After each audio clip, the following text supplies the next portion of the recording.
Bonjour à tous, bienvenue dans une nouvelle actualité du lycée. Aujourd'hui, les Erasmus Day. Mais qu'est-ce que l'Erasmus? Madame Palacio nous répond tout de suite. Est-ce que vous pouvez vous présenter s'il vous plaît? Alors, je suis Rosario Palacios, je suis d'abord enseignante d'espagnol au lycée La Fontaine des Eaux depuis à peu près 2012. Je suis aussi RAI depuis 2018, RAI donc référente internationale. Et puis depuis cette année, je suis chargée de mission aux relations avec l'Espagne et l'Amérique du Sud auprès de la DAREIC Bretagne. D'accord. Donc, qu'est-ce que l'Erasmus? Alors Erasmus, en fait, c'est quelque chose de très grand et en même temps, en fait, qui peut vraiment ouvrir les portes aux jeunes, bien évidemment. On va partir en fait de cette base, mais aussi depuis cette année avec cette nouvelle mouture qui est en fait l'accréditation aux enseignants, mais aussi à tout le personnel de l'établissement, que ce soit en fait personnel administratif, personnel en fait territorial. Donc tout le monde a vraiment sa place dans cette nouvelle modalité Erasmus qui s'appelle l'accréditation 2021-2027. D'accord.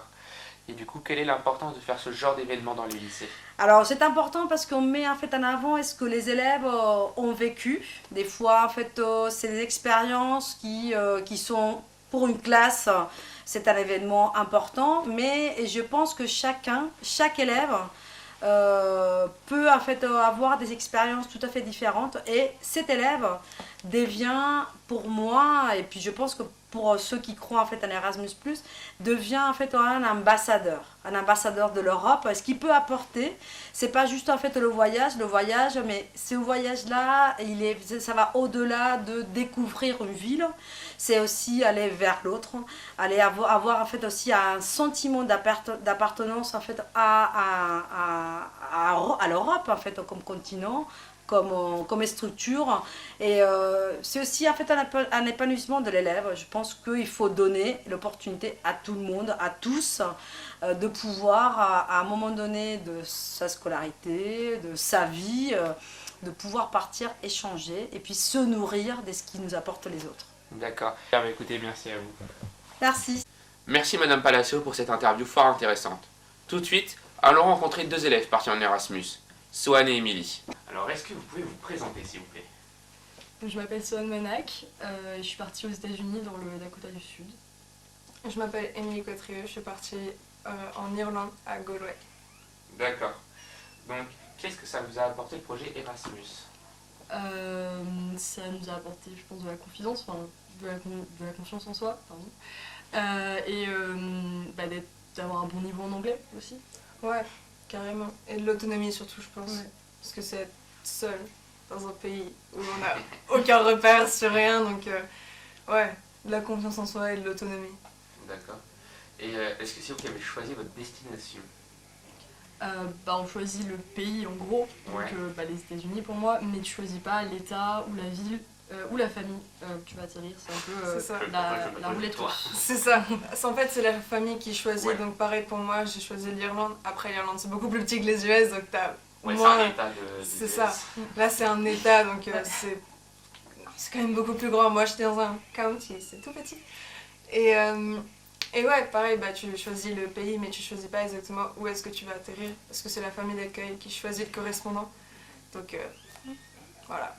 D'accord, pour terminer, est-ce que vous aurez un conseil à dire aux futurs élèves Erasmus? Pas avoir des attentes trop fortes sur pas s'imaginer un voyage précis avec plein d'amis, une ville super grande et tout, parce que tu peux tomber n'importe où. Et tu peux avoir du mal à t'intégrer aussi au début et ça peut pas du tout être comme tu l'avais imaginé, mais faut s'adapter. Ouais, la meilleure façon d'être déçu, c'est d'avoir des attentes trop précises. C'est la pire chose à faire. Et c'est pas seulement nous qui le disons, c'est tous les étudiants d'échange qui sont partis. Dès que tu pars quelque part, faut pas avoir d'attente précise sur quelque chose. Sur ton lycée, sur quoi que ce soit. Les trucs que moi je m'imaginais, même, je partais sans trop d'attente, mais même les moindres détails que je m'imaginais, et quand je les avais pas, j'étais enfin, faut vraiment partir en se disant ça va être une expérience. qu'importe si elle est bonne ou mauvaise, ce sera une expérience dans tous les cas. Et il faut juste faire en sorte que ça se passe bien. Et c'est tout.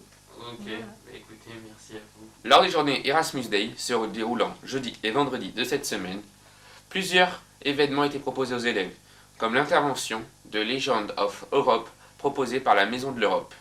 Tout de suite, l'interview de la directrice de la Maison de l'Europe. Tac. Alors, est-ce que vous pouvez vous présenter, s'il vous plaît? Alors oui, donc je me présente, donc je m'appelle Magali Potier, je suis la directrice de la Maison de l'Europe de Rennes, donc c'est une association de sensibilisation aux questions européennes. Donc on est là pour expliquer le fonctionnement de l'Union européenne et expliquer comment l'Union européenne, elle intervient dans notre vie de tous les jours, dans notre vie quotidienne. D'accord. Quel type d'événement vous venez faire dans les lycées, collèges? Alors, on fait beaucoup d'interventions scolaires. On touche différents publics, du collège au lycée jusqu'à l'université. Et en fait, on fait des interventions pédagogiques pour montrer l'impact de l'Europe dans le quotidien et échanger avec les élèves sur comment eux, ils voient l'Union européenne et quelles opportunités ils peuvent avoir à travers l'Union européenne. D'accord. Et quelle est l'importance pour vous de se faire ce genre d'événement au sein du lycée, dans des lycées, tout ça? Alors, ça a une importance très forte parce que nous, on est vraiment complémentaires. On sait que dans les établissements, certains font des projets Erasmus+. Dans les programmes scolaires, on parle un peu d'Europe, mais plutôt dans la construction européenne ou l'histoire de l'Union européenne. Et nous, on est vraiment là pour valoriser le projet européen, éveiller à la conscience européenne.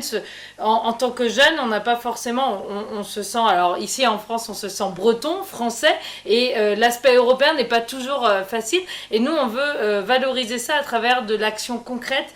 Par exemple, on montre des projets financés dans les territoires, financés par l'Union européenne, ou alors on explique que grâce à l'Union européenne, on n'aura qu'un chargeur universel en 2024 par exemple. Ça, c'est des décisions qui sont votées et prises pour améliorer le quotidien des citoyens. Après cette interview de Legend of Europe, de la directrice de la Maison de l'Europe, nous sommes allés interviewer des jeunes partis en mobilité. Bonjour, pouvez-vous vous présenter? Bonjour, je m'appelle Héloïse, je suis en terminale STMG et j'ai 17 ans. Et bonjour, je m'appelle Azélie et je suis en terminale générale et j'ai 17 ans aussi. D'accord. Où êtes-vous parti? Je suis partie en Autriche, à Zé. D'accord. Que vous a apporté ce projet? Ce projet, il m'a permis de rencontrer de nouvelles personnes et d'apprendre à les connaître et ouais, c'était sympa. Moi, ça m'a apporté de découvrir une nouvelle culture, voir comment ils fonctionnaient en Autriche. Du coup. D'accord. Et quel conseil pourriez-vous donner à un futur élève? Comme conseil, je pense que je leur dirais de foncer, de partir parce que ça ne se présente pas toute notre vie d'avoir ça. Et ouais, partez. Bonjour. Bonjour. Pouvez-vous vous présenter? Je vais commencer, je m'appelle Julien Lacoquerie, je suis en TG7. Malou Villemin, terminale aussi.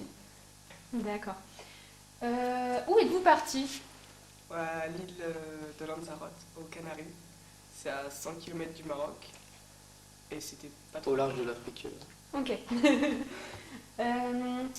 Que vous a apporté ce projet? de beaux souvenirs. D'accord. C'est l'occasion d'accomplir des petits objectifs qu'on peut se fixer comme ça, qui sont pas faciles à réaliser comme ça. On peut pas être facilement en contact avec des étrangers comme ça. Et puis, là, c'était vraiment l'occasion de le faire gratuitement en plus. Ouais, et puis aussi on a découvert des cultures différentes des nôtres, des paysages aussi, parce que ça change beaucoup. Merci beaucoup. Aujourd'hui, vendredi, Intercultura, une association, intervient du lycée de 10h à 13h dans le hall. Allons à leur rencontre. Pouvez-vous vous présenter? Je me présente, je m'appelle François le Français. D'accord. Je me présente, je m'appelle Noam Landry. D'accord. Pourquoi êtes-vous là aujourd'hui? Alors moi je suis ici aujourd'hui au lycée La Fontaine des Eaux pour présenter les dispositifs de mobilité Erasmus aux lycéens et aussi montrer des dispositifs au niveau local pour le volontariat et le bénévolat citoyen et solidaire. D'accord. Quelle est l'importance de ces genres d'événements? Alors pour nous, on est une petite association, on s'appelle Intercultura. On travaille sur la promotion du dialogue interculturel et de l'éducation aux droits humains. Et ce genre d'événement, ça nous sert à faire connaître l'association et mobiliser des jeunes qui sont intéressés par ces thématiques-là. Et généralement, en fait, il y a des parcours de formation ou des parcours de mobilité pour les jeunes qui viennent ensuite nous retrouver au niveau local. Par exemple, samedi prochain, on a un week-end citoyen au foyer de jeunes travailleurs. Donc, on invite les jeunes à venir nous voir et puis à créer des parcours de mobilité, que ce soit au niveau local et au niveau européen. Avez-vous un mot à dire pour les lycéens? Moi, je dirais tout est possible. C'est-à-dire que partir à l'étranger ou s'investir au niveau local, ça permet d'apprendre plein de choses, de développer des compétences. On parle même d'accélérateur de compétences quand vous partez à l'étranger, quand vous sortez un petit peu de votre entre-soi ou de votre petit milieu. Et du coup, vous allez apprendre plein de choses. Le voyage forme la jeunesse, mais c'est effectivement vrai en grande partie si vous faites des choses avec d'autres personnes que vous ne connaissez pas. Donc n'ayez pas peur, tout est possible et voilà, apprenez tout au long de votre vie.